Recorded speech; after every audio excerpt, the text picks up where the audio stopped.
Hair and makeup. And here we go. This is the Yay. I'm Reg Clay. And Norman G. This is the Yay, where we talk about life in the theater and the theater of life. Yay! Fantastic guest, Lauren Grace. Lauren is coming from San Diego, but she has had a very long theater career in the Bay Area for 15 years, I believe. Yay! Lauren, how are you doing this afternoon? How am I? Yes, how are you? Well, I'm rather warm because I'm outside in San Diego in my garden and it's warm and sunny. I had a lovely morning with my son. We went out for a coffee and a wander around the park. So that was a beautiful beginnings.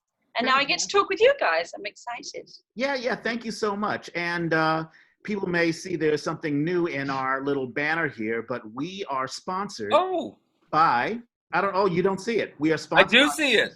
Yeah, by Central Works, the new play theater where they're reinventing theater one play at a time. And I can't tell you how thrilled I am that we finally have a sponsorship. We've been doing this for, 3 years, Norman? And finally, yeah, so hopefully it's the start of great things. I'm sure it is. Yeah. I'm hoping you deserve it. Yeah, thank you. Hoping that theater companies will realize that, we can advertise for them and we can have, a good partnership. So in any case, yes, I want to thank Central Works. And as I begin each podcast, each episode, how was your week, Norman? My week has all been mostly about Maddie May. Yeah, we're going to have that. That's going to be a Zoom reading, the new play by Jeannie Baroga. I don't know how new it is, but it'll be new. It has not been produced. Playwrights often have plays that have been sitting on their shelves. This is one. And we started working on it. She started working on it in 2012. And I love her story. Jeannie and I have known each other since I was in college. And we have both stayed active in theater. So as I was kind of moving through my career, I wanted to reach out to those people I knew who were also doing it. And we got together. We were going for a hike in the headlands, Marin Headlands. And I said I had just learned, I was curious about, there's a Buffalo Soldier. The Buffalo Soldiers were stationed in Yosemite. They were stationed here at the Presidio in San Francisco. And then they were moved to Yosemite to help keep the Indians out. And then they got sent to the Philippines. I didn't know that piece. And she's like, yeah, they were in the Philippines. It's a big deal. And there's a whole history around it. And that was the beginning of Buffaloed. And that was the beginning of us having these collaborations. So Maddie May is set in Richmond at the end of the World War II. Yeah. And we are doing our best. Reg is in the show. He's one of the characters that is trying to show you the whole, 15 actors are trying to show you the whole city of Richmond as it balloons, like almost quadruples in size in 3 years. So yeah, it's a wonderful piece. She really has a nice slice of life where you get people from different cultures, different classes, building together. And, there's some good people, there's some bad people. And Maddie May is right there in the center with her little cafe, bringing people in and out. So it's a really nice slice of life and really wonderful writing by Jeannie. So I'm excited. We'll advertise it later on. That'll be next week. And if you want to sit in on the Zoom reading or participate. That's what I was going to ask. Yeah, we'll have that posted on our Facebook. And also, I don't know if Jeannie will have a limited audience. Well, 100. So not very limited. Okay, cool. I mean, limited, but not limited. I mean, you think about the typical reading, which is lucky to have more than a couple of dozen people. If we even are half full, we are more than double that. So, yeah. So folks who are listening to us either via Facebook, if you just clicked on the Facebook link, or via YouTube, in the comment section, ask me or Norman, hey, send me a link, and we'll send you a link. So, yeah. All righty. So fantastic. There have been some current events, and last night it just broke my heart. John Lewis. Oh, right. A longtime civil rights leader and the longtime member of the House of Representatives passed away at 80 after a long fight. I believe it was pancreatic cancer. Probably. Yeah, it was very, very sad. And he's near and dear to my heart because civil rights, I mean, the civil rights movement is something that I've been it's something that I've been focusing on. And, you know, growing up in DC, we were constantly reminded of the civil rights movement and the works of Dr. King and Ralph Abernathy and Ralph Bunche and Andrew Young and all of them. And I was very, very, very familiar with SNCC, the Student Nonviolent Coordinating Committee. Mm-hmm. And John Lewis was the head. He was the founder of that before it got taken over by Stokely Carmichael and the more radical version of that. And he has a wonderful book. I talk about it all the time, Walking with the Wind. If anyone wants to read more on the great life of John Lewis, Walking with the Wind is fantastic. And I think he has a documentary out. Right now, yeah. I think there's a documentary out. Yeah. I forget what it is. Oh, shucks. I'll look it up. Yeah. But anyway, yeah, so that, you know, that's what's going on. And it's interesting that him and there's another civil rights leader who passed away. This is all in the midst of the Black Lives Matter movement, and people are, you know, rethinking what their relationship is with, I guess, the Black community and the Black community's relationship with America. It's happening in the NFL. People are talking about COVID-19 and how that's affected the Black community and other minority communities as well. So yeah, these are interesting times. Truly, truly. To say the least. Do you have other current events? Because I'd really like to talk a little bit about Central Works. Oh, well, sure. Well, so there is some local news. Okay, so we had a guest, Eli Sonny Orquiza, and he put out I think it's called an open letter on Facebook. Basically, It's a living document or living letter, something like that. It's a living document, and basically asking all actors and artists of color to talk about their experiences in the Bay Area community, specifically any bad experiences that they've had. And it got notice from, I believe it was a KQED. They did an article on it. And to make a long story short, there were quite a few individuals who had some adverse things to say about a couple of theater companies. I think almost everyone. Yeah. Well, really, Yeah. I mean, I didn't go through the whole list, but I Yeah. did survey quite a few, and I was like, you know, it's weird. Go ahead, though. well, I just, you know, I don't have a lot of thoughts about it. I mean, I think Plethos escaped clean. You know, they were. Well, they're barely 2 years old. Yeah, exactly. But really, Corinne, I mean, leadership comes from the top down. So when you talk about a theater company coming into a theater company, and we love your perspective on this, Lauren, because Yeah. you've been a part of this for like 15 years, being in the Bay Area. And as a woman, you can talk about, let's say, any bad experiences you may have had. But I think when you have good leadership and individuals who really care about the actors and about the well-being, not so much about, you care about having a good product on stage, but not at the expense of actors being uncomfortable. Well, yeah, I would, Right. and I would widen the lens on this because as I read through some of them, I stopped scrolling. I didn't get to the Central Works thing before I had already read at least 3 or 4, because they're threads. Somebody will say Berkeley Rep, and then a bunch of actors will pipe in with, oh, I know about that, or I was in that show, or this also happened to me. So I went through a bunch of that, and what I noticed is some of it was very specific and issues around bias and racial dynamics. Yeah. But some of it was just what you just said. We need to take better care of people. Just because you're doing that dream artistic project that you're putting together, you can't put that together at the expense of the people that you are asking to collaborate with you. If you're not taking care of everybody, then you're not doing a good job. Yeah. I don't care how beautiful the end result is. Exactly.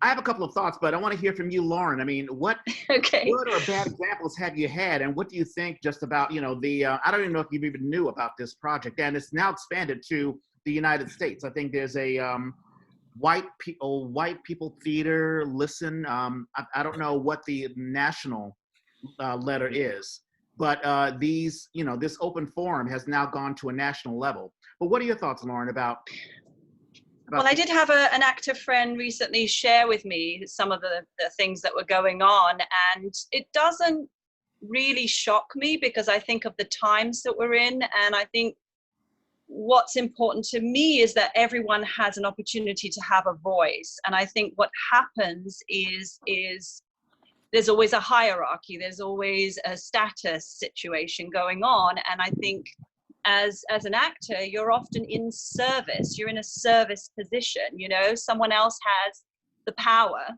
And that's been my experience. It's like you're always asking for approval, asking for a job. And so what's important to me is now that everybody has a chance to speak up about their experiences, so that they're not feeling like they don't have a voice, that they don't have permission to speak up and say, this wasn't right, this was a boundary that was crossed.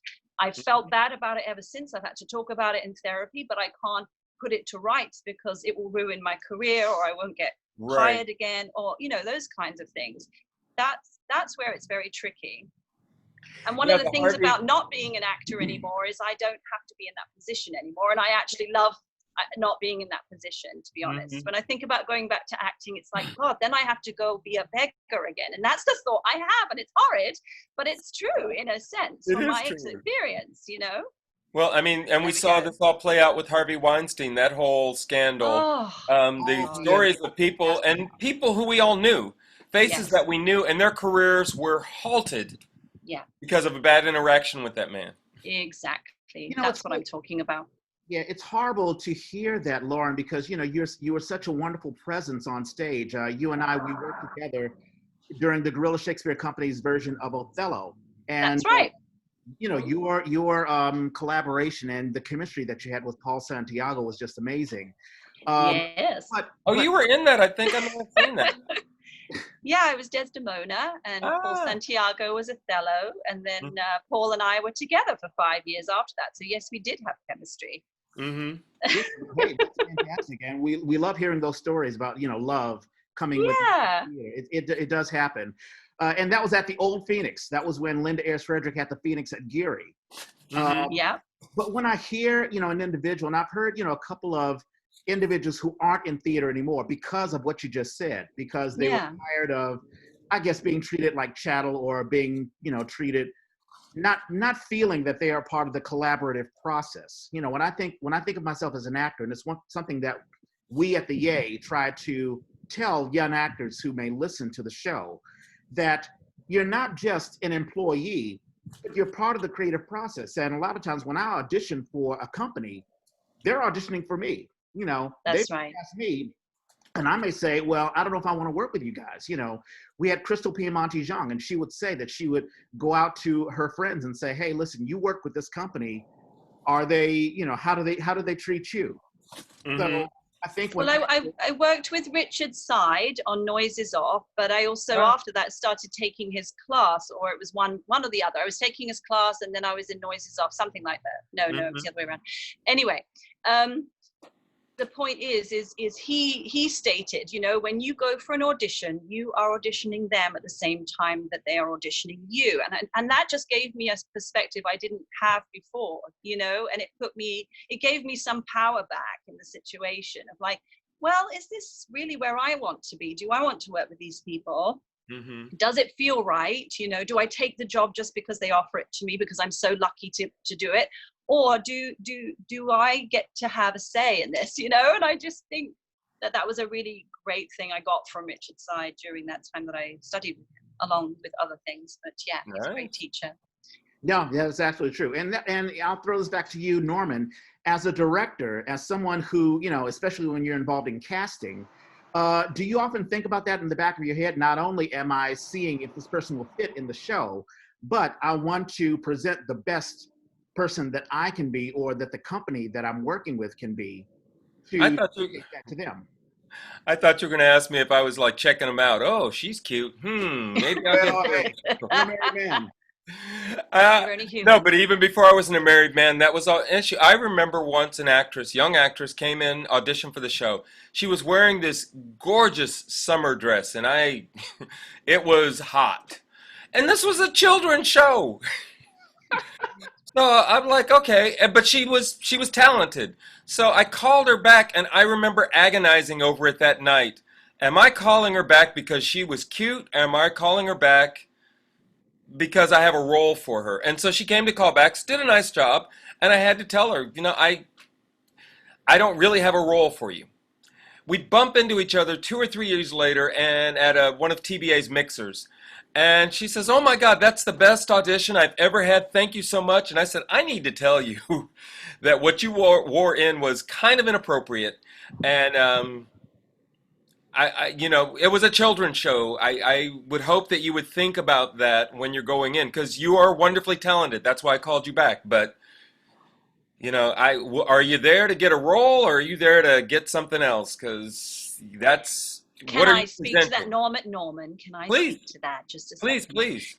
That the thing is our programming. You have to think about what women's programming is as we grow up into being a woman, and also then being our own product, right? We're selling ourselves. Let's be honest. Here's my headshot. Here's this and this and this and that.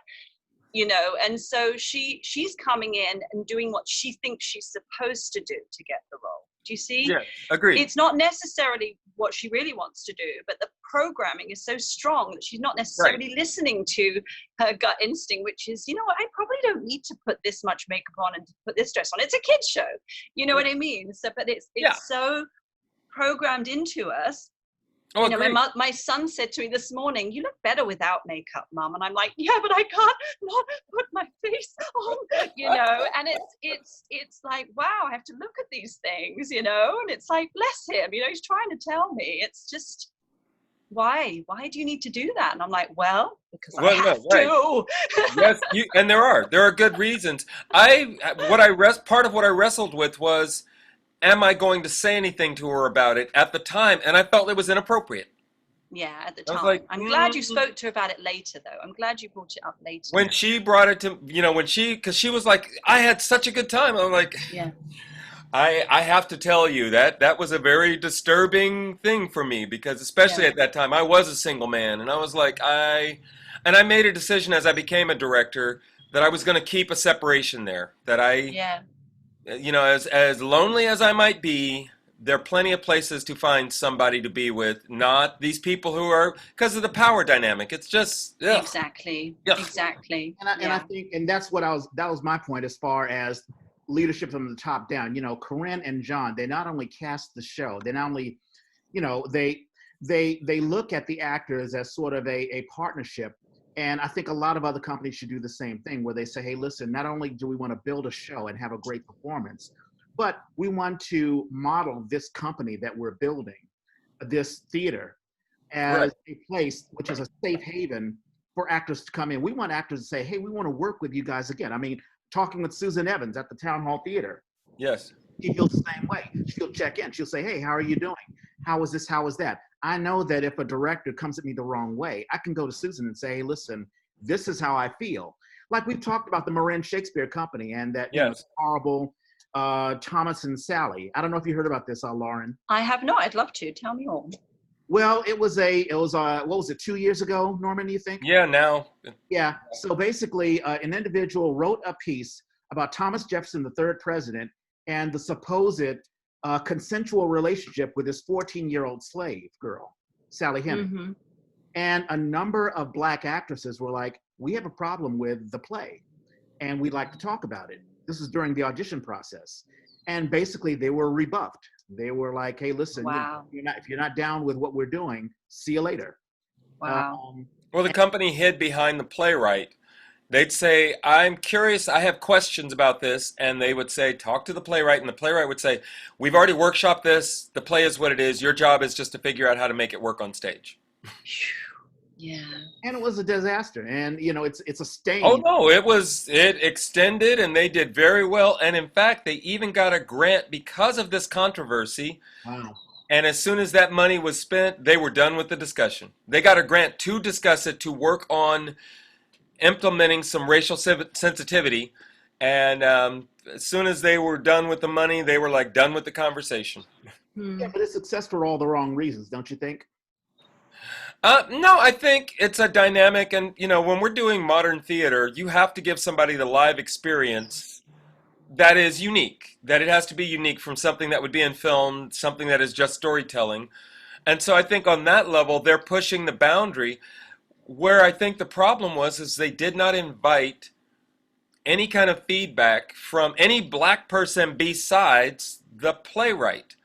They actually had somebody black on staff, and she said I was part of that development, and I kept trying to bring up issues, and I was dismissed as as a lower person on the staff, and everybody else just kept it moving along. So it's that when you talk about that collaborative piece, as the producer, I have an idea about what I want the play to be. As the director, I have an idea about what I want the play to be. But when I bring other people into the process, if I'm not making space for them to have a voice in this, they don't get to tell everything. They don't get to, dictate the lights or the costumes or any of that. If your costume doesn't feel right, that's your issue. If you don't think your costume matches somebody else's, that's up to the director and the costumer. But you have to make that space for people. And I love the human side of this, where there's so many companies now, and it's partly because there's so many more women involved in positions of power, where we're going to make childcare available as part of the rehearsal process. Yeah. Hallelujah. Because that's thinking about these people and what it is that they are bringing to it and what it is costing them to bring to it. Most theater companies will admit up front, we don't really have that much money to pay you. That does not give you carte blanche to just do what you want. You're admitting you are deserving of more than we are giving you. We should therefore be respectful of everything we're getting from you. And not everybody has that attitude. Yeah. Right. The actor has to know their value. I wanted to ask you a question, Lauren, because you've done a lot of work on holistic. You went back. We had a little bit of conversation before we cut the mic. Yeah. Well, let me tell you, it's always been in my life. My mom went to spiritual churches. She didn't go to regular church. I wasn't raised with a religion per se, but I've always had a very strong intuition, and that would also manifest as, premonitions. I could read people's energy as a young person, which can often be uncomfortable until you have healthy boundaries with it. Right. And then No, I've seen that well training. received. You have to. Yeah, it's not well received if you don't know how to phrase it in a way, because it's I would end up blurting it out. I would see something so clearly, and it was, anyway. So I ended up going to psychic school in San Francisco when I arrived there in 1999. Psychic Horizons, a fabulous place. And what that place really helped me with was creating healthy boundaries around the intuitive self, So we went through meditation. We learned about meditation, cleaning out our chakras, setting up our aura, grounding in present time. And then that just continued my journey. I've studied Vipassana. I'm pretty involved with the Universal Spirit Center here in San Diego. I'm one of the singers here at the Spirit Center. And it's just been a wonderful journey. Yeah. So I've been doing intuitive readings since I left psychic school. And then I became a massage therapist, 2006. And so I was able to kind of integrate a few things through massage, because I will often get information when I'm working on someone, and then I can just ask permission if it's okay to share what's coming through, and so on and so forth. So, yeah. And so you brought that are you able to bring that kind of thing into your theater work? Oh, most definitely. One of the things that helped me the most, because I've actually been a pretty shy person growing up. I'm not so shy anymore, especially after 2 children. And so I'm a tiger. Yes, I was fairly shy. I had a lot of insecurities growing up in England, and those things. I'm kind of a repressed person, let's put it that way. And I found that some of the psychic school tools, which were before I went on stage, is I would just imagine everybody kind of as connected. We were all connected to our higher selves in that moment. So we were in agreement to be there that evening to share this experience. And then I would ground the room, and I would just own the room with my energy. And that would help me stay grounded as I was performing. Awesome. So that was very helpful. Yeah. Well, And then also, one more thing, Reg. Sorry, I'm on a roll. No. We're loving this. We do not get to talk about this kind of stuff often. This is great. Right. So when it would come to playing a role, I would really know that role was for me. I didn't get cast very often. I didn't do a lot of auditions, but when I auditioned for something, I would know if that role was mine, because I could hear the voice in my head, because I'm a happy schizophrenic. But no, I could hear the voice in my head and I would know that that voice was living in me. So I was more of a medium as an actor rather. I don't know. Some people, have a lot of technique, and that's a fabulous thing. And I like to think I have technique and this gift, or this ability as a medium. But it would live through me. I mean, it's quite challenging to be around me while I'm working on a play because I'm in this other world really for that time. So it was tricky having kids. I didn't feel like I could navigate being such a channel for information and then come home to my kids, and be as present with them as I'd like to be. So yeah, there was an interesting thing there too. But I'm sure you that hasn't been a problem. You've been able to connect, and I'm sure you're a wonderful mom. Yeah, I have my moments, but yes, I think as a mom, I'm very communicative, I'm playful, and I'm honest. And, I read a really good bedtime story. I'll do all the voices and all that stuff. I'm having more fun than they are probably.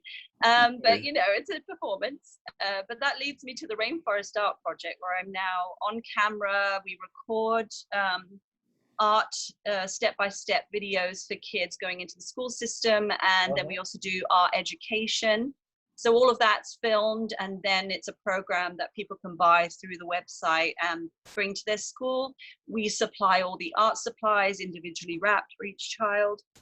It's very affordable, and it's probably the future because art teachers are being defunded, taken out of the schools, and that's heartbreaking because that's our humanity right there. I swear to goodness. Music, art, dance, theater, it's how we recognize ourselves and have revelations about ourselves, and to take that away and we're just going to become robots, and that's devastating. Yeah, no. I was very, very motivated watching, the video, the Rainforest Project, and we'll have a link for individuals. And this is a good time because in COVID-19, there's going to be a lot of remote teaching. Exactly. And parents need, hopefully for a while. Parents are going to need the resources. What do we teach our kids, and how do we keep them busy? I think that would be perfect. I think art and painting and connecting with themselves through art. I think it's wonderful, and you're absolutely right. I think the school system, art is almost the third choice, or it's the third priority, fourth priority. And I'll tell you, arts. I mean, I went to an arts high school when I was in back in DC, and it changed my life. It gave me a purpose, and it changed a lot of our kids' lives. We got us off the streets. It got us from, the ghetto, basically. So I would highly, highly recommend connecting through art. We might as well get into an origin story. Well, before just a couple other pieces of quick news. Sure. Yes, please. And so one I just sent you this morning, so you probably haven't even seen it. And that is Margot Hall, who's a local actress and director, teacher, fantastic. I just saw that. We know Margot, yeah. Yeah, Margot was interviewed by the East Bay Express. They're in order to support the arts, they're doing this thing where they sort of profile people.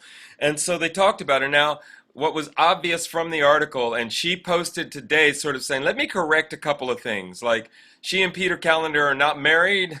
They're not raising their child together. Their child is almost 30. She's in a new relationship, and then she did a big piece about, in the thing, it quoted her, and it was a quote, but it implied that she was saying black actors doing the works of white playwrights, that it's more meaningful for us to do the works of black playwrights. They sort of reduced the quote. They gave an extensive part of the quote, but she gave it a lot better context. She said, I'm not saying that we can't do those. I just did Cal Shakes, she points out, A Winter's Tale. And it was an all black cast, or black and people of color cast, directed by a person of color. The music, she said, was brought in, very African influenced music. She said they very much felt in their skin and at home doing that. So that's fine. She was talking more to the idea, and she actually cited Cat on a Hot Tin Roof of all things. She said, I don't want to be in that play where you have characters saying the N-word, and I'm not responding to that as a black person. So that kind of casting, which, people will call colorblind casting or multicultural casting, that is a little culturally tone deaf. So she wanted to bring that up and point it out, and I felt like that was huge. Yeah. We'd love to have Margot Hall on. And you're absolutely right. I mean, there are some directors who have this idea, oh, well, let's colorize or let's bring in a minority and throw them in a role and not even think about how they're responding to the text, or, not even having a conversation Yeah. about how does that feel, or how, just feel, or whatever. Lauren, any comments on that? Well, gosh, we're just, what I hear is that we're upgrading our agreements, right? We're bringing our agreements into present time. And so all the archaic stuff that may have been permissive in the past, it just cannot fly anymore. It's just not appropriate. And we need to have a voice. We all need to have a voice, and we all need to be heard. And as an intuitive, I've been having these dreams where I've literally had a hand around my throat and I'm screaming and I don't have a voice. Ooh. I've had 3 of these dreams and I'm like, what's it trying to tell me? But quite clearly it's the collective, right? It's just the collective energy that we're working through. We're hopefully alchemizing it, please. It needs to come to the surface. Without it coming to the surface, we can't alchemize it. We can't integrate. So when these plays come up and they try and cast it a certain way, then that play needs to evolve. Right. You're going to have to change the play to bring to light that you have cast it in a different way, And so it makes no sense to me that there's no evolution within that development of that play at that time, to try and keep it stuck in the same way. For the old plays, some plays are just going to become outdated, and it's not like we don't know that. We have a history. There are libraries full of plays that you pick them up and you read it and you're like, can't do this. This is archaic. Can't do it. Yep. Yeah. And also, and we've talked about this before in other episodes. When a leader of a theater company, whether it's be the artistic director, when they decide what their season is, that itself is an artistic choice, just as much as an actor on stage. And if you make these choices and you don't take into consideration the community that you're in, or the actor. Brethren and sisters, be sorry. I have a feeling that's a sound cue for Maddie May. I'm just going to guess that. But in any case, if an artistic director makes these choices and they don't think about the community, then you have these problems. We had a guest, Radhika Rao, on, and she talked about being in, I think it was Hamlet, and they had her as the gravedigger and a couple of other roles. And they said, well, we want you to speak in your native language. She is from India, and so they wanted to speak in that language. But there was a conversation. It wasn't like, oh, let's just throw some ethnicity in there. As if it's seasoning. We'll just let's get a black person in there. And you don't think about what it is to be black, and let's say to hear the lines or to see the lines. So I think that artistic directors or whoever makes their season, they need to take their community into, they need to have that thought in mind. Well, and as a founding member of the African American Shakespeare Company, that was really high in my thinking from the beginning. How can we take these stories that people may be familiar with or may not and use them to give new life to this tale? Can we do it without changing anything? That's always been my challenge. Can we keep it there and the example that I used, I think even maybe last week when we talked, is if I put an Asian woman in the maid role, we as an audience are going to have all kinds of assumptions about what an Asian maid is.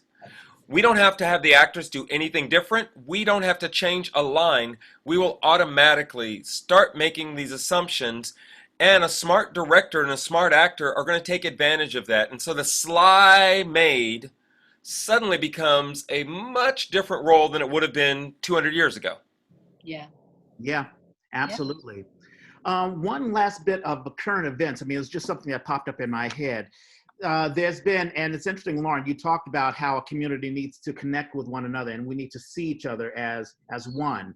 It's wonderful that you have that in your heart. There are a lot of people, unfortunately, who don't. And there's been a couple of incidents. There have been 2 black individuals. One is a football player, Deshaun Jackson, and another, I think, is an actor who has made anti-Semitic comments. Nick Cannon. And there was a woman, Jamel Hill, who was a journalist, who talked about, hey, we talk about Black Lives Matter and you know, us being treated with respect, but it goes the other way around. We have to treat others with respect as well, and we can't, you know, allow these anti-Semitic comments to happen and no one says anything about it because, well, we can't talk bad about Black people. Mm-hmm. It's a two-way street. I didn't know if you had heard about that or had any thoughts about that, Norman, especially, you know, you're married to Mara. Oh, I thought you were going to say from the other side. From the sports side, I'm like, who? Who did what? You don't even know who Deshaun Jackson is. He's a wide receiver. Never mind. No, you know, it's, if we can be kind. Yes. And I keep having to remind myself, I'm actually doing a meeting tomorrow. And yes, I was just trying to download a song that we're going to use hopefully this afternoon. But I saw an email about this meeting tomorrow. I didn't click on it because I just don't have the bandwidth right now. But young people in the Models Guild that I'm in are pissed and they want change. And so when we were talking earlier about that open letter, that living document, I read through enough of it to go, well, geez, I think you talk to anybody who's been in the business for 10, 20 years, and they can give you an encyclopedia of how this works. But the problem is that for those of us who've been doing it that long, we've also learned this isn't the place to take a political stand. This isn't the place to make a fuss. If I have to decide between keeping this job and just shutting up, I got rent to pay. I'm just going to shut up. Right. And maybe it's time to speak up. So I am learning. I read these things and I'm like, really? That pissed you off? That upset you? And then I stop myself and I go, well, actually, that is something that's wrong and that's something that shouldn't be allowed. And maybe now is the time to talk about making that change. Yeah. One last question for you, Lauren, before we get into an yes. story. We've learned so much about you, and we're going to learn more because I want to hear about you growing up in England and coming here, and we want to know your entire journey. But just politically, are you optimistic about 2020? Are you optimistic about November? About things changing? Are you liking the COVID? Yeah. Well, I'll tell you, Biden's numbers are up all the way. COVID is a strange. Sorry, go ahead. Sorry, Rich.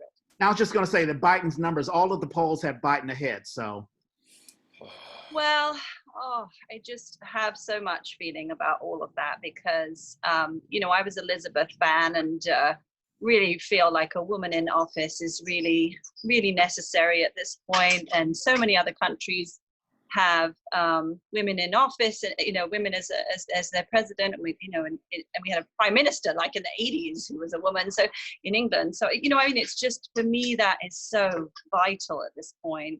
So I'm upset that she's not still in the running, and I feel like she was pushed out because Biden to me is still controllable. He's already in the system. He's already, yeah. So you know. Not a conspiracy theorist, but there's some stuff in there that's like, wow, you know, like the more I hear, I'm like, I want to go back to not knowing so much, you know. But what's my point? Am I optimistic? I'm optimistic for the people that are able to sort of rise above the energy of politics and not be dictated by it, that they're manifesting their own new world with or without it. And so I'm optimistic for that energy. A lot of the young folk coming in, the kids seem to be very awake, or woke is a trendy word, but they are, and that gives me hope, is the new beings coming in that are just sort of above the chaos a little bit here. And I'm hopeful for that. Yes, that's where I'm at with that. Yeah. No, I totally agree with you. It's I don't know what it's going to take. I thought it was going to happen 4 years ago with Hillary Clinton, and you know, really, I think Hillary's still being vilified for really just playing the man's game. I mean, being political. She's already in the system, and unfortunately, once you're in the system, you've got the fleas. You know what I mean? Like right. you're in the system, so you're already in the control energy that's running that world. You know, and whoever's up front is not the one that's running it. Let's be honest. You know, and right. So that much I understand, you know, and I don't know how Obama survived it for 8 years. I'm sure he had to deal with all kinds of funky energy that just wasn't his cup of tea. And so I'm, hat off to him. But I would say mostly by being quiet. yeah, and Trump is a catalyst. Let's be honest. He's a catalyst. He's bringing a lot of stuff up to the surface, the past, the stuff that needs to be cleansed. And so I'm hopeful that with this excavation of toxins, we will be in a new growth cycle that really accelerates. So yes. That's how I like to think of it. Yeah. That's a wonderful analogy. And I was looking forward to President Warren. I was. Yeah. Well, I mean, who knows, 2024, 2028, I'm still getting, No, there's plenty of young folk we can look at. Yeah. And with that, let's learn a little bit more about Lauren Grace. Okay. So were you born and raised in England as a child? I was born and raised in the south coast of England near Brighton, so a seaside town. Mostly the elderly population, back in those days. But these days, a lot of Londoners have moved down there because of overpopulation, and it just makes sense to get out of the city after a while. So I enjoyed my childhood. It was cool, but I was bullied at school because I'm an old soul and I was different, and I'm fine with that now. But at 10, I had this wonderful teacher who would just stop the class and start doing improv or an art class, and so that's really what changed the direction of my life. I was already studying dance, but I hadn't discovered acting until I was 10, the ripe old age of 10. And then by 11, I was lucky enough to go to performance art school. Not to be too dramatic, but mostly to save my life, because regular school, I was just my spirit was dying. And so once I got to performance art school, I was like, oh, here's my people, and I would go to school when I wasn't well. I was like, I couldn't wait to get there. So I was very lucky. Were your parents supportive of that? My mum, yes, my mum was. She really got it. So she was like, I'll scrub floors if it means you'll go to performance art school.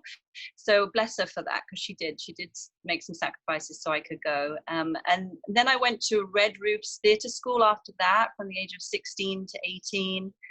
And then from 18 to 21, I got to go to London Studio Centre in London, and I got a full grant. Back in the day when you could get them, so it paid for my whole schooling, and they would pay rent as well. So pretty magical times. You studied theater there? Well, I got to be a triple thread there, so because I'm also a singer, and like I say, I used to dance. It's kind of gone by the wayside, but it's still part of my spirit. It is. So we would do ballet every morning, like an hour and 45 of ballet every morning. There would be jazz, there'd be tap.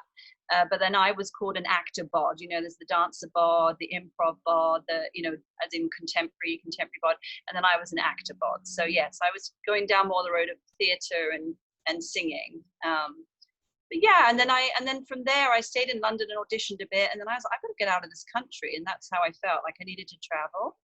So I left England at 21 and moved to St. Martin in the Caribbean. Yes, I had to do it. Wow. A friend from childhood, she had gone there, and she was like, you've got to come out here. So I was like, all right. And so off I went, and that's what sort of led me into America. But I'd had this dream of San Francisco. So while I was at college at London Studio Centre, I worked front of house at the Theatre Royal Drury Lane while Miss Saigon was playing. That was playing there for about 6 years. Mm-hmm. So I was front of house. I knew all the lyrics to that blooming musical, whether I liked it or not.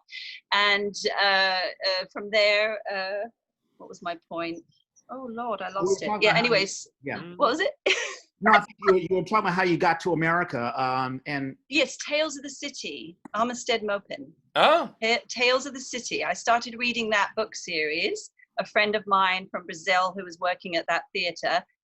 He was a lighting guy, and so he introduced me to that, and so I was like, oh, I want to go to San Francisco. Like my whole being lit up with the idea. And then when I asked myself why that was, it was because I could be myself there. And I was like, well, okay, that's a good enough reason to go. And so with all the kind of traveling, it just gradually kept bringing me more and more towards San Francisco. And then eventually at 25, I just committed to the dream and went, and it all worked out magically. So by the time I was 28, I was equity. I don't know how it all happened, but it did. Wow. Wow. Getting back to when you went to school, this is something I'm always fascinated with. You had talked about being holistic and, connecting with, your inner spirit and also the outer spirit. Yeah, my Um, intuition. yeah, intuition. I often think as an actor, especially when I'm on stage, a lot of the training that a lot of actors have had like me are about connecting with your energy. Let's say there are energies that you can't. One of the things that Norm and I, we always talk about is people who usually go to school or try to remove bad habits or Mm-hmm. try to control the energy that you can't control. Like, there are people Mm-hmm. who overtly cry, or they use the theater training as sort of therapy because there's Yeah. something inside of them that is off. And of course, that's not helpful when you're on stage. No. Can you were you in, did the theater training that you had, did it help connect you with your inner self? I mean, was that any? Most definitely. That has been always my journey with theatre, is a role will come along and it will have something that I, Lauren Grace, need to work on. So I always recognize that whenever a role comes along, that there's a lesson in there for me. There's a growth cycle or an experience in that role that is important for me to take notice of. So they're like teachers to me. They're like gifts, So yeah, that's always been my experience. I think when I played Miss Julie, which was a magical moment in time, that was so much again about the disempowerment of being a female, that can happen and has happened over history. We're just the baby makers, and the man is the one that goes off and has the adventures. And so even though her status was high, really as a woman, she was still low status. So that whole play was about playing with the status, and now I'm in power, and now I'm not, it was just a fascinating thing. And I just thought that was a real mirror of my own life, in a way of just being empowered. Am I in charge of my life? Am I the one choosing how I want to experience this? And yeah, so that was, one of those things. That reminds me so much of The Seagull and also Hedda Gabler. Right, I really wanted to play. You would have was Norma. You would have been fantastic. It's not too late. I don't think it's too late. No, Hedda. I want to be Hedda. Yeah, no, that would be fantastic. But you're right. I mean, those were the turn of the century pieces that really focused on the role of the woman, and the woman transitioning from being subservient to saying, "Hey, listen, I'm going to, I'm going to initiate my own power or my own identity, even if it means walking away." It's amazing to get a education in theater, to learn about that era, and to think, wow, that was going on way back then, and then to realize, and that didn't move the dial barely a tick. Exactly. Not enough, no. Right now. So yeah. when did you come to the Bay? What year was it? I'm thinking the 90s. Well, aughts? I'm a fan of Prince, so 1999. I came here in '97. I tell you, okay. when I first came to the Bay, it was just a magical thing. Willie Brown had just been elected. Magical. Just like I would walk the streets of Geary, or there would be street bands playing. Yeah. It was idyllic. I mean, was it idyllic for you? Yes, 100%. I felt at home in a way that I had not felt at home in my body and on the planet. Like, I always felt misfit in England, and so coming to San Francisco, whether I've had a past life there, I don't know, Reg, but there was just a feeling of real home. It was home, and it was a magical time, because it was, for me, the dot-com era. It was just like gold rush time. It was just really booming and blossoming, and I had a blast. Yeah, I felt so lucky. How did you get involved in the theater in the Bay? Did you just start auditioning? I mean, I'm sure you had a resume, and you just, No, I didn't actually, because I had left England at 21. I had training is what I had. And so what I did was I had taken a break from acting and was just having a lot of fun, actually, Reg, I'll be honest, I'll confess, a lot of fun. And from there, I was like, I'm ready to get back into theatre, or have an experience of theatre here in San Francisco. And I really didn't know that there was this thriving theatre community. I was very innocent. But I went and took some evening classes at ACT, and that's really what got me back in the pool. And then from there, I started doing theatre with Bare Bones. Do you have any memory of Bare Bones? I've heard of them, but I don't know. Yeah, it was a long time ago, and it was Bare Bones, but it was a lovely group of people, and I got to do a lovely production called Desdemona, A Tale of a Handkerchief, and that's what got me the role of Desdemona in Othello, even though it was a comedy, which I love comedy, huge fan. So yeah, Desdemona, Tale of a Handkerchief, hilarious. Just the three characters, just the three women.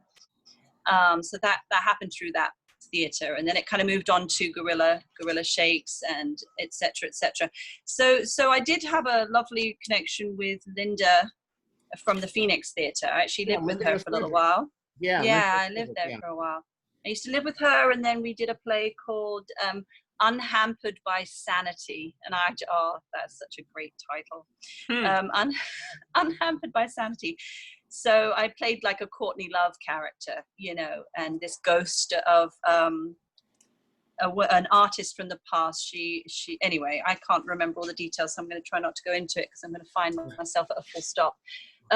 She was a Dadaist. Dada, you know Dada? Yeah, the Dada movement. Yes, of course. Yeah, so she was a real artist from there, and so she came as a ghost to talk to this Courtney Love character, and they kind of come to this beautiful, you know, connection and clarity, because she's lost her partner to suicide, right? The Courtney Love character. Yeah. Anyway, so she was coming there to commit suicide, and so this artist from the past, this Dadaist, brings her to stay alive. And then I did Cooking with Elvis, which is the same writer as Billy Elliot. And it's this 14-year-old girl who's a gastronomist, so she's loves cooking, and so that's all. And her father is a paraplegic, but he used to be an Elvis impersonator before a very bad accident. So he's in a wheelchair the whole time, and so she thinks she's going to bring him back to life with cooking. It's just a really funny play, and then every time everyone's off stage, he gets out of the wheelchair and starts doing an Elvis impersonation. It's a fantastic play. I encourage you to read it. It's just would be a fun one to do via Zoom. It's just really fun. Yeah. Here's a quick question for you, Lauren. Were you getting the most out of Bay Area theater, or was there a point where you're like, I need to move on? What? Yeah, what got you to San Diego? Well, so I was, you know, following the path of a massage therapist as well as working in theater, and I think it was around the time of, Monkey Room at the Magic. And then I had a bee in my bonnet about going to New York for a little while. I needed to go to New York and have that experience for some reason. And so I was like, 34? So it's pretty late in the game, I'd say. And I did. I had a wonderful, almost a year there. But I had a boyfriend at the time that I met through massage. And so we got pregnant while I was in New York, and that changed the course of my life. Wow. So that kind of, I did one more play after having Orlando, which was Wirehead, and that was, you know, but the last two plays that I did, I died on stage, both plays. So I kind of got the message that maybe it was time. Interesting. You don't. I was a little sick of myself, Reg. I was sick of myself as a product, and so getting pregnant was a beautiful next phase of life, and I needed it because I needed to have a deeper experience of life. I was playing other people, but I didn't really know fully who I was. And now I get to play myself. Whenever I'm singing on stage, I'm myself. Whenever I'm working as this art teacher person, I'm myself. You know, I'm just always myself. I'm not playing someone else. And I think that was a necessary growth, you know. Wow. No, that's fantastic. Are your kids involved in theater at all, or art at all? Yes, I would say my eldest son is definitely an artist. He's I think probably more on I could see him being a singer and musician at some point, and he loves to draw. My partner, my husband, is also an artist. And so you know, arts is in our blood. So my youngest one is a little more sporty and seems to like guns. So I'm not sure what to do with that. But he's such a sweetheart, so I'm a little bit confused by the gun thing. But hey, you know, whatever. Well, he's not a right winger. No. That would happen. No, it's just playtime. Norman, I had a question for you. It's interesting. Lauren had talked about I guess, losing your identity, or, you know, you play so many other different individuals. That caught my attention as well. I thought so. Yeah, as an equity actor, for you, Norman, do you ever worry about, I don't know, just being so much involved in theater that you lose your own personal identity? No, no. What I found in recent years is I am happy to find the ways that I can be this character. You know, and it's something I talk about when I'm teaching. You know, that there are a bunch of everybody has different roles that they play every day pretty much without thinking about it. Your son, your daughter, Mhm. you're a parent, you're a worker, you are a public transit rider. You know, there are all kinds of different things that we do. And we take on a role for each of those. So it's great. Anytime you go to an improv class, one of the Love easiest improv. things the improv teacher gets to say to you is, you already do improv. You do it every day. You wake up in the morning. Is there a script sitting next to your bedside that tells you what you're going to say today? No. But you know when you walk downstairs and you see the little old lady from downstairs, you're going to say, hey, Mrs. Allen, and she's going to say, hey. And you're going to walk out. You know what you're going to do. You know how you're going to get through it. And to take that energy, that awareness into acting was huge. I went, oh. So you were talking, and I remember one of the roles that I fell in love with. I did a play called Emmett and Ava, about two young people who had been killed and their parents coming together after their death. Oh, wow. This isn't Emmett Till, is it? Or No, but he's obviously named for Emmett Till. No, it was a car accident. They were young people. They were in a relationship. you told me about this. I remember Yes, this. and the other parents did not know about the relationship. So here I am, a black man, showing up at these white people's house to go, that wasn't just some black guy driving your daughter. They were in love. They had traveled and done stuff and if they hadn't made plans for marriage, they were talking about the seriousness of the relationship. They know none of this, and I have to bring this to them. Well, that's just acting. But the idea, I have no children, the idea that my child, the child of my loins, has died, and I then have to go out and talk to the world about what that means. As an actor, that might have been a challenge in college or, even for a decade or two after college. But at this point, where I'm dealing with an 18-year-old stepson, it's very easy to think about every little moment that would be in your mind as you're remembering this person who is gone. And to bring all that to life, it was amazing. And so I didn't feel like I became another person. I felt like that character fit on me, and the weird thing with the job was that I got it after they had already cast it. They cast it, and the other guy wasn't working out. I had read well in the audition, but I wasn't the physical type he thought he wanted for the role. After a week or two of working with this guy, they were like, no, and they ended up bringing me back in. And I was like, this is great. I don't have to create a person for this. I just have to live in the reality of this character. It was fantastic. So the question comes up for me every now and then, am I done acting? Because there was a time where I loved the excitement and the challenge of being all these different people. And now the question I start with is always, who am I? Who am I in this character? What about this character is me that I can bring to it? Right, exactly. And go ahead, I'm sorry. That's exactly it. I think that's how I experience acting, and why I don't feel the strong desire to go back to it now is that same question. Is like, what can I bring to it? I feel like the world in which I'm in right now is I get to bring myself every day, and I get to bring all of the wisdom and knowledge that I had from working as an actor is deep listening, being present. It's like, how often am I present in my life? That's the question I ask. How often am I really there, really receiving, really listening? And that was always one of the biggest acting guidance moments that were given to me is, really be it, So I think that's why it also can take so much from a person. And one of the reasons why I'm on pause or whatever I am is that it can take so much, it takes so much of your presence if you're really being present with it, is that it's with you all day. It's with you. It's a workout. Living. Yeah. It's interesting, as actors, all we're really doing is connecting with the audience. Of course, we connect with the script and we do what the director tells us to do. But we are connecting with, my scene partner and whatever, but we want to convey an emotion from the audience. We want the audience. Well, and to bring that experience to them. Yeah. Take a And journey. I would say You're the big taking a challenge. journey. yeah, exactly. And it sounds The like big- you're. Go ahead. The big challenge for me these days is the other end of the spectrum. I felt a freedom once I started saying, well, I can find all these different roles in me. That's wonderful.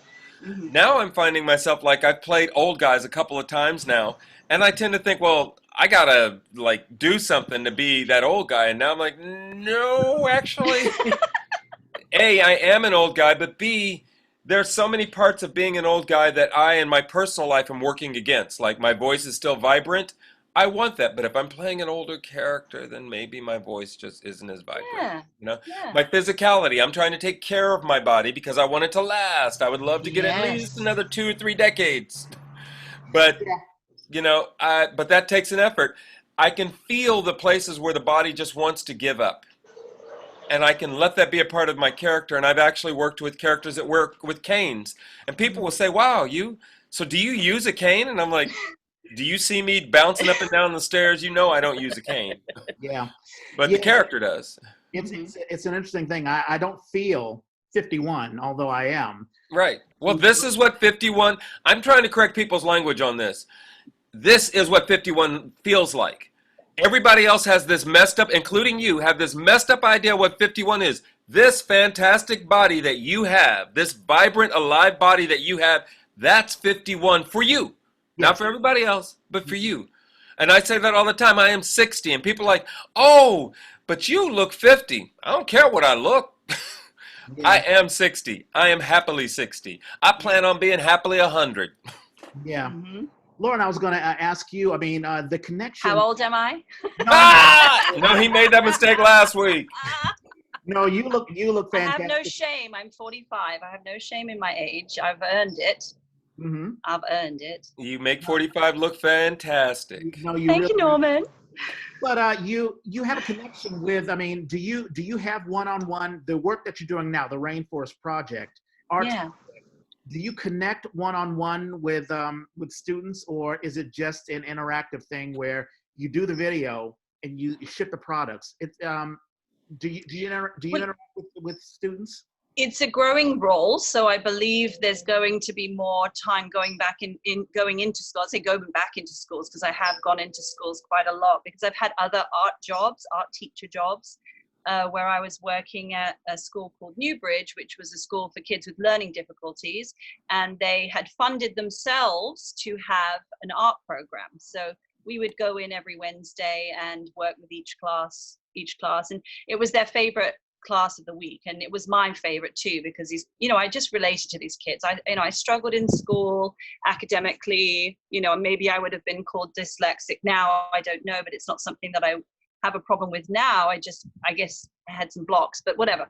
So point is I can relate to these kids, and I have compassion and empathy and playfulness and permission to not be great, permission to make mistakes, happy accidents and all that good stuff. But with the Rainforest, it's interesting because I've been into schools where they have the program in place, and I've got to say, and my ego likes it, so all the kids are like, oh, you're the lady from the video, and they're like, oh, with an autograph. Oh, And I'm that's like, what is happening? Wasn't prepared for that, but it was very sweet. It was totally lovely. So, I see a future in this. The more schools that take on this program, who knows where it could go, as sort of a, I don't know, just as a person that is an art teacher, and I get to work with all these kids without meeting them, but I would like to meet them. Let's put it that way. I would like to meet them. Yeah, it's when I think about my time at junior high school, I felt strange. I felt like, I was a quirky kid, and there was a teacher named Callender. He called himself a griot, as well as a regular teacher. A griot is like an African storyteller. Oh, beautiful. He was an English teacher, but he incorporated improvisation, and he allowed us to do all sorts of artistic things. I remember doing Jack London's To Build a Fire, and I recorded myself on my tape recorder at the time while I was interacting with, it's almost like word for word, where my voice is reciting what's on the story, and I'm sort of acting things out. But he allowed us to do that. And the fact that he allowed us kids to do that made learning such fun. And Yes. and I think that's the connection that you're having with the kids and what the program has with the kids as well. I think that art is so important to breaking walls. It breaks cultural barriers so that kids don't see each other as, as these little cliques or whatever. And also it grows within yourself because you can see the talent within yourself. So I think the work that you're doing is really, really valuable.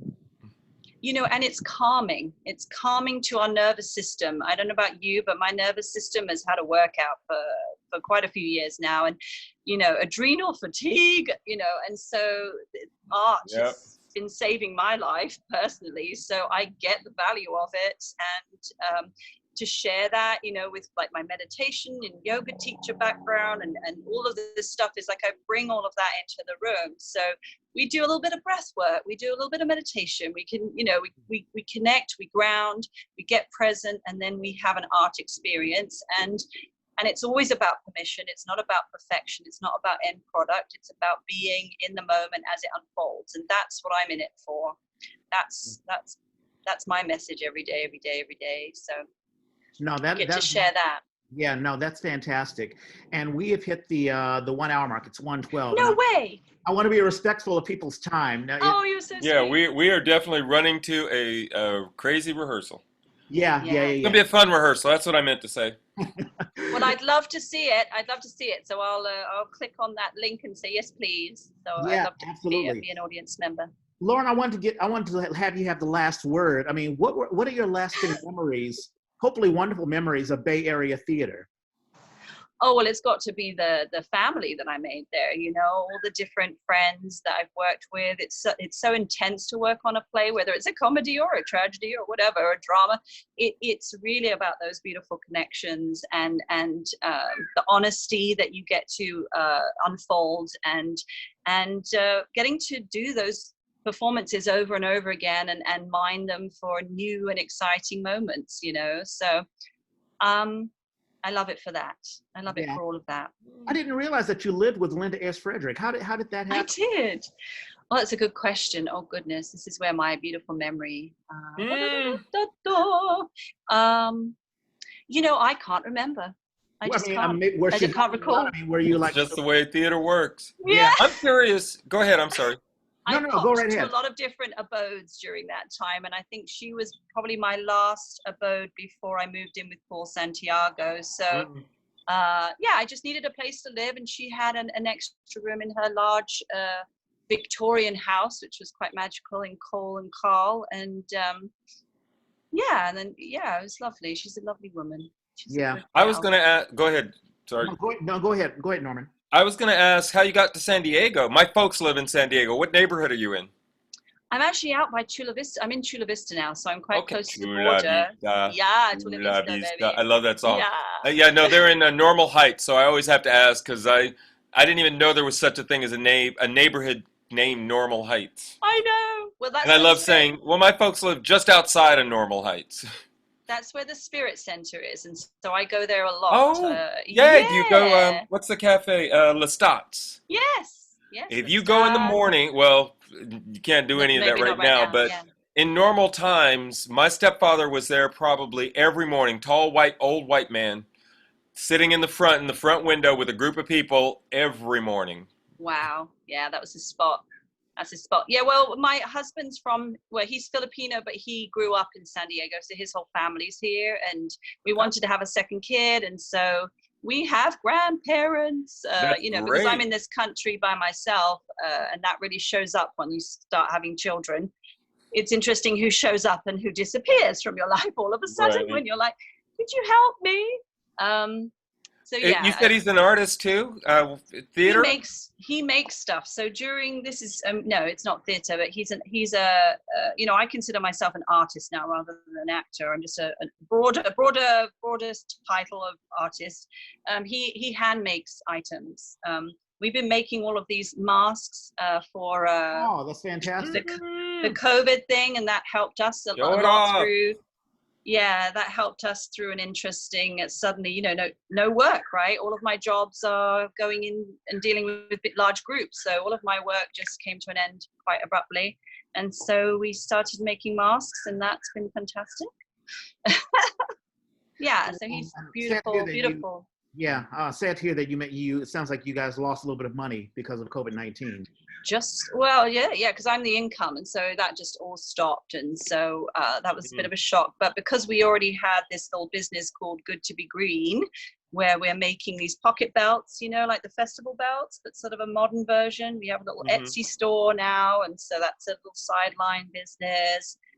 We were doing, farmers markets. He would take all of his handmade. He makes all these pop art bags, so it's all these kind of funny cultural humor things, and they're on bags. So, it just makes people chuckle. It's kind of a darling thing, really. Wearing art. They wear art. Yeah, that is fantastic. Yeah. Hearing the story of you and Linda Ayers Frederick, it's funny, it's a small world. You never know who is with who. But it's, the theater community is not just about putting together a show, but it's also connecting with people. And you totally exemplify that. All right, shout outs, birthdays. Okay, birthdays. Want me to go first? I got, so today, you mentioned last week, I always start with Saturday, so Saturday is today. Marisa Wanless, who it turns out I've worked with a long time. She was at Mills College in classes when Oakland Public Theater was in residence there, and she interned on some of my shows, which was fantastic. Turned around and a couple of years ago, 3 years ago now, I guess, hired me she was with a small company, Utopia Theater, hired me to be in some of their shows, and then we both were in As You Like It last summer with SF Shakes. She and her husband and their new child, Orlando, if you know As You Like It, you know where that name came from. They are living in, I'm not sure, New Hampshire, Vermont, somewhere up in there. But big spread. Anyway, today's her birthday. Tommy Shepard. If you don't know Tommy Shepard, you should. Red Ladder Theater Company. I know him because I was in a show with his now wife, then girlfriend, and this whole crew of people. Tommy, Dan Wolf, blanking on his name, Gindel. There's this whole crew of people who were doing hip hop theater. They were creating it. Hip opera was one thing that they made. But they are been around forever, and Tommy is currently in a group two groups. One called Antique Naked Soul. They do soul music, no instruments. He's a beatbox fiend. Oh, I love it. And so that's been amazing. And then I think they're called the Alphabet Rockers, and they were up for a Grammy like a year or two ago. Rap for kids, and they actually have young people involved in some of the music that they make. So anyway, his birthday today. Natasha Young, I mentioned, that was yesterday. Somebody I went to high school with, Michael Orland, we did musicals in high school. He now teaches piano at Cal. Wow. It's weird. Yeah, it's weird when you grow up and that stuff happens. And since we're talking about roots and where we came from, my sister-in-law's birthday is coming up tomorrow, so I got to make sure I call. You learn something when you look these things up. Vicky Kagawan, who I knew by another name, so I got to look that up and see. I think she might have gotten married. Anyway, dynamic actress, Filipina up in the North Bay. Tim Araneta is somebody I met through improv, and then he started working, I believe, for the Chabot Science Center or the, what's the other one? The Lawrence. It was one of those where he came in and was doing, using theater games to teach science. And I think he has been doing that this whole time. Like, we've known each other a couple of decades or more. James Paul Gregory is an actor I'm not sure I've actually met. But we are friends on Facebook. And am I done with actors? Stanley Springer. Stanley is somebody who I barely interacted with. I don't think we've actually ever done a theater project. But he was, and I think still does run the Subterranean Shakespeare. It's a small company up in Berkeley. Yeah. And they were initially at Laval's Subterranean. That's where the name came from, but I don't think they're there anymore. And am I done with? Good God, there's a lot of people this week. Kim Myrick is a tech that I've worked with the African American Shakespeare Company. Hopefully I can cut down. Gene John Stone is an actress that I got to do Love's Labor's Lost with. I got to play Barone. I heard that Barone is like the fifth largest line load of all of Shakespeare. That was a lot of work. And she was my romantic partner in that. That was great. John Strain, guy I went to college with, he was very strong in theater. I hope he's still doing it. Sam Sabota is an actor, Filipino, I believe, but his picture has him with a surfboard, so I don't know what he's doing these days. And I'll finish up with the last two. Laura Brookman is somebody who I know is just somebody who's very supportive and enthusiastic about theater, but when I say supportive, somebody who helps with fundraising and doing stuff. That's nice. No, wait, I'm confusing her with somebody else. No, this is actually the dramaturg. Uh-huh. Laura Brookman, the dramaturg. We met Bay Area Playwrights Festival. We were on a committee together. And finally, Katja Rivera, a dynamic director, and I met her doing Each One Reach One. It's funny, my Each One Reach One crew I will always love. I kind of miss those days going into juvenile hall and dealing with a bunch of knuckleheads trying to make them write plays, but our crew was the thing that helped us get through. So Katja's birthday is coming up Friday. That is my big list. All right, Wow. I will do my list. My list is a little smaller. I hope so. 3 days ago, Dan Wilson, he had a birthday, and he has a theater company, and he and I were on stage. We did Civil War Christmas together. He was, what's the guy who killed Lincoln? Booth. John Wilkes Booth. And also 3 days ago, Kimberly Ridgway. And of course, we've had her on FBA. Fantastic actress and playwright. Tomorrow, someone who I went to school with at Duke Ellington, Laurie Goff, she is a fantastic actress. I don't know if she still acts, but she's in the DC area. Also tomorrow, Glenda Solis, a fantastic actress. She and I were on stage. We did The Marriage of Bet and Boo by Christopher Durang. On Monday, Caroline Clay, I don't know if we're directly related. We have the same last name, but who knows, maybe distant cousins or whatever. But she grew up, she graduated from Duke Ellington. She was a class ahead of mine, and she's been doing a lot of stuff in film and television, and her career has really taken off. So, Yay.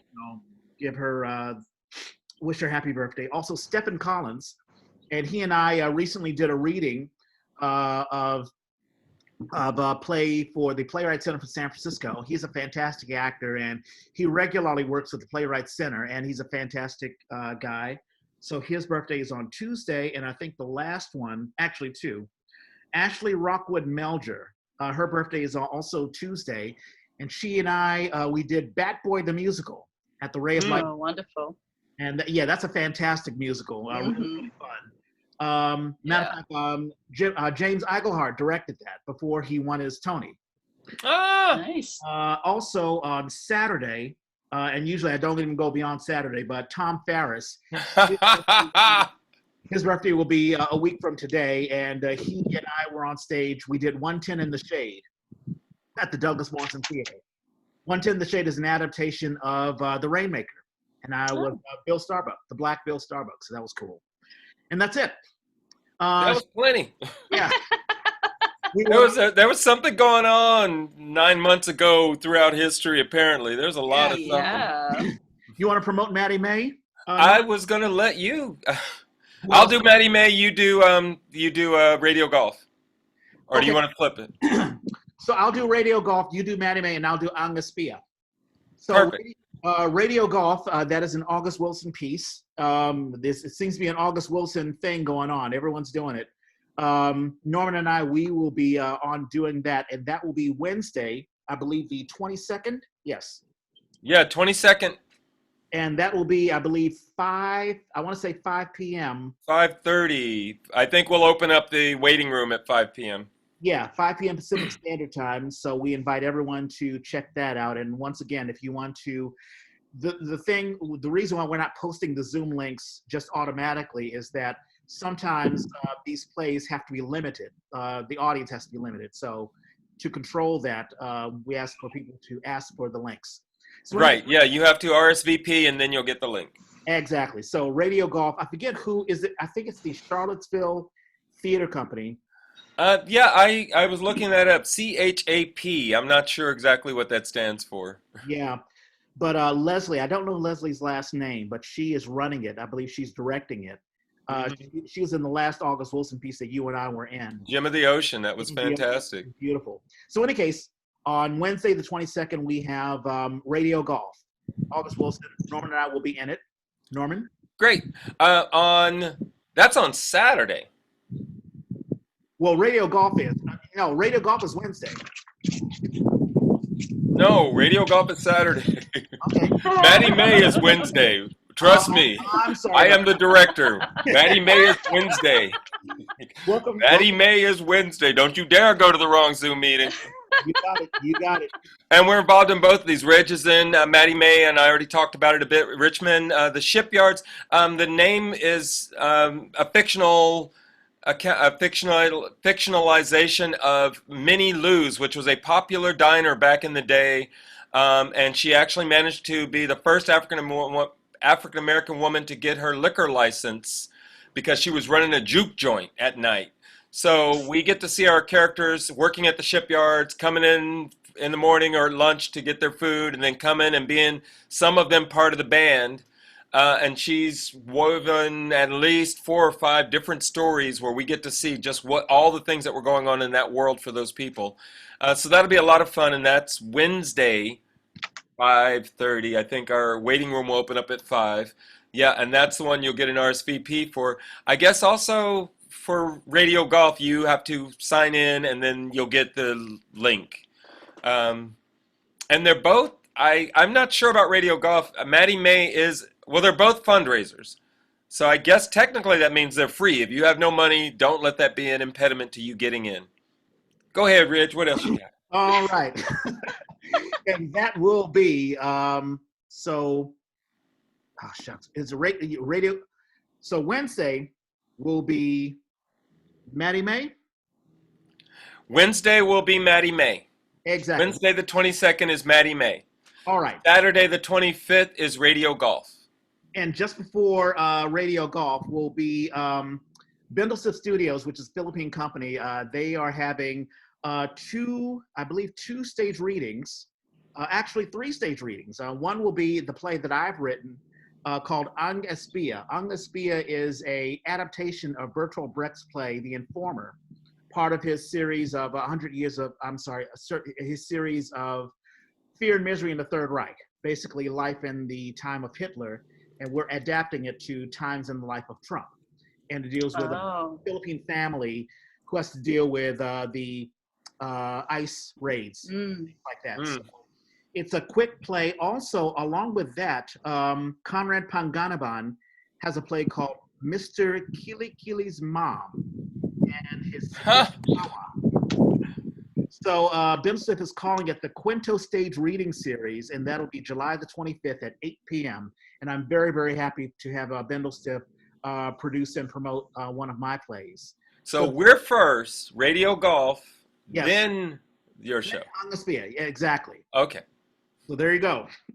Lauren, anything you want to put a shout out to? Anything you want to promote or just share? Yeah. Well, just, the Rainforest Art Project, if anyone's looking for an art program for their school, this is a great comprehensive program, and you can go to the website www.rainforestartproject.org if you would like to find out more, and you can contact us and speak to us in person and all of that good stuff. So Yay!